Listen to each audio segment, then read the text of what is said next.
Welcome back. Let's recap those top stories now. Fresh fighting broke out in the Tunisian capital between security forces and demonstrators. The violence comes as Mohamed Ghannouchi announced he'll step down as prime minister. The UN has unanimously voted to impose immediate sanctions on the Libyan regime. It comes as anti-Gaddafi protesters close in on the capital. But the Libyan leader remains defiant, saying he won't leave. My correspondent in Benghazi, Huda Abdul Hamid, has been speaking to some Libyans about the Gaddafi family's recent comments. As one Libyan told me, he has stopped listening to any of the speeches given by either Muammar Gaddafi or his son since the very early stages of this uprising, because simply he feels that they're not in touch with the reality on the ground. Now, if you look at what's happening around the country, certainly here in the east at the moment, there's no gunfire, there's no violence, but anyone you would talk to would tell you that it's a very volatile situation, yet people don't know how this will unfold, whether the opposition will reach its goal of overthrowing the regime or whether the regime will manage to crush the opposition. Now, there's still violence going on in the rest of the country, specifically in the west. There are reports of tanks heading towards Zawiya, for example, trying to take back that city from the hands of the opposition. So peace and stability in Libya, I think it's something that is not happening at the moment. Meanwhile, there is a national council that is trying to organize itself to become the public face of this opposition, to become also a contact point for the international community. They would like to see the international community imposing a no-fly zone because in their view, that would hinder the ability of the regime to bring in mercenaries from Africa. And in their view, these mercenaries are one of the biggest threats to their lives. This National Council is still at its early stages. It is headed at the moment by the former Justice Minister, but it's still organizing itself really, and it's really falling short of calling itself an interim government, because they do say that to have an interim government you need to have a capital, and at the moment Tripoli is still in the hand of the regime. Well, New Zealand will begin to bury victims of the earthquake on Monday. At least 148 people were killed in last week's quake in Christchurch. Well, more than 50 are still unaccounted for. The dead and missing include people from 20 nations. The first burial service is planned for a 5-month-old victim. Well, in Chile, thousands of people gathered on Sunday to mark 1 year since a massive earthquake struck that country. Well, for more on this, let's go back to Jane Dutton in our Washington Broadcast Center. Jane. Thanks, Sammy. Well, more than 500 Chileans were killed in last year's quake. Thousands of families are still living in temporary shelters, and President Sebastián Piñera has been facing growing criticism over the speed of the reconstruction. As AlJazeera's Mark Orchard reports. A pre-dawn vigil at the epicenter of the magnitude 8.8 earthquake. The keynote to a national day of mourning for all the victims and their families. In the coastal town of Constitución, bells tolled and the names of the dead were read out. To be here along with all the other families is incredibly painful, incredible, but you need to know how to stand up. President Sebastián Piñera has been touring the disaster zone with the message that his government is sparing no expense to rebuild. As we observe the first anniversary of the catastrophe which struck our country, the reconstruction has been solid, and we have achieved very significant progress and accomplishments. The country's main highways are nearly back to what they were before the quake. But building new housing for the displaced has been slower. In this camp, residents who lost all their possessions are still waiting for a grant to build a new neighborhood. We are suffering here. We don't have water for the house. The truth is that there's been a lot of shamelessness here. That's the only way to describe it. We are all suffering from depression here. This is going nowhere. Opposition politicians blame the lack of progress on the right-of-centre government's decision to privatise most of the construction work. The government cannot continue to accept poor workmanship in the service of the public. The methods they have been employing in the Bio region are absolutely outside the law and public morality. Pinera concedes that the work is running behind schedule, but his government says it will accelerate the outsourcing of work to private companies. Mark Orchard, Al Jazeera. At least 9 people have been killed in 3 separate attacks in a northern Mexico City, just across the border from Texas. Police suspect the assaults in Torreon on Saturday night are connected to rivalries between drug gangs. 11 other people were injured in the attacks. There has been a surge in drug-related violence in the area in recent months. Heavy rains caused a hillside to collapse in Bolivia's capital on Sunday, destroying at least 400 homes. People began evacuating at the first signs of a collapse on Saturday. There were no casualties in this incident, but according to officials, at least 44 people have been killed in recent weeks by flooding and mudslides. Police in the U.S. state of Wisconsin say they won't force pro-union demonstrators to leave the state capitol building. Hundreds of protesters defied an order to vacate as police looked on.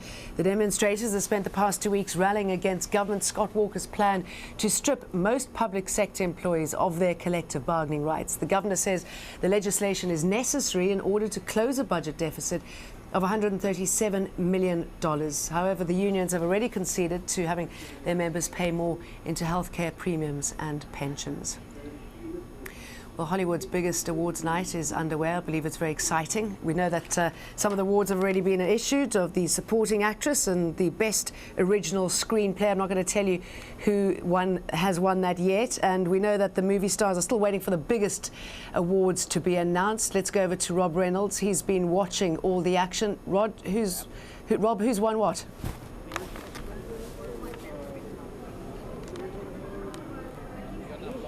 Oh, hello there, Jane. Yeah, reporting here from Hollywood. The Oscar awards are underway, and we do have a few winners to tell you about. First of all, the Best Supporting Actress award was won by Melissa Leo. She's a first-time award winner, and she portrayed a furiously tough and ambitious mother of a prize fighter in the film The Fighter. The Best Original Screenplay award was won by the overall favorite for tonight's Oscar awards, The King's Speech. We also got the Best Adapted Screenplay, and that was won by the veteran writer Aaron Sorkin, who wrote the screenplay for The Social Network. Now, we just in a few moments ago got the word on the Best Foreign Film. This was a very hotly contested category this year. You had a lot of good contenders in the Best Foreign Film category, but it was won by a small Danish film called In a Better World. That was something of a surprise here. A lot of people thought that the Spanish language film Beautiful would pick up the award, but no, it was Denmark that carried the prize away today. And finally, the Best Full-Length Animated Movie for 2010. The award goes to Toy Story 3, which was also, perhaps not coincidentally, the highest grossing film of 2010, earning about $1 billion worldwide at the box office. Jane? And what about the action on the red carpet before people walked in? I know that you've got a heightened fashion sense there, Rob, so what sort of exciting things did you see?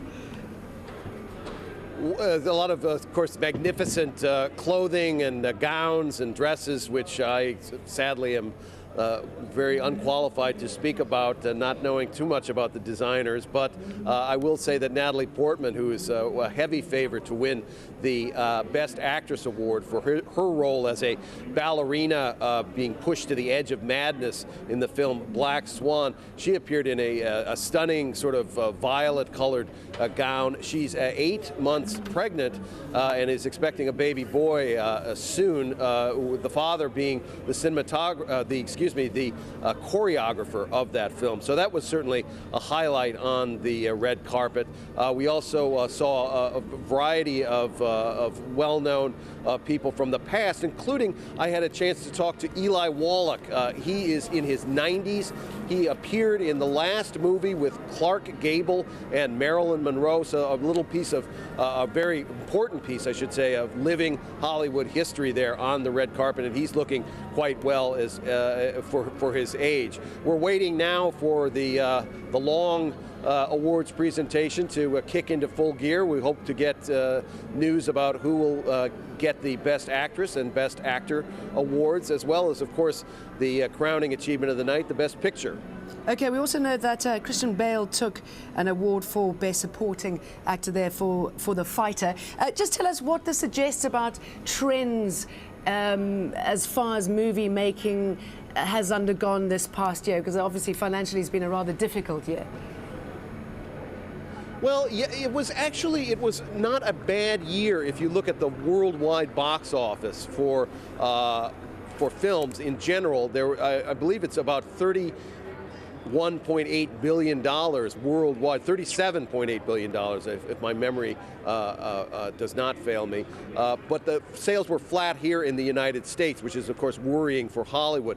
The trend, I'd say, Jane, it's something quite interesting. It is away from the sort of kid stuff, blockbusters, the popcorn type movies, the Transformers. Of course, last year we had the the blue-skinned aliens of Avatar as the big winner, and this year we've got real, actual human beings in real, actual films with plots and character and all that sort of thing. So that is a little bit more of a sort of grown-up trend, if you will, and in fact, according to some of the statistics that are collected by people here in Hollywood, more and more grown-ups, at least a few more, are now going to the movies. That would be the over 50 crowd, the kind of people that Hollywood normally derides as once-a-year moviegoers. They go on Christmas or something like that once a year, and then they just stay home the rest of the time. They are now responding, these older viewers and moviegoers, to these more complex and even, frankly, darker films like Black Swan,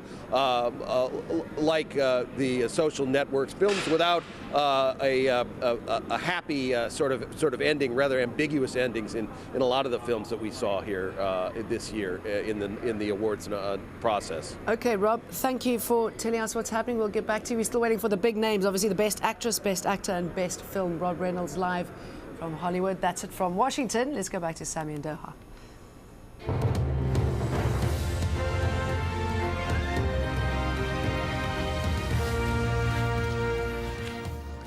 Aides for the Arab League Secretary General Amr Moussa have confirmed he does intend to run for the Egyptian presidency. The Egyptian state news agency made the announcement on Sunday.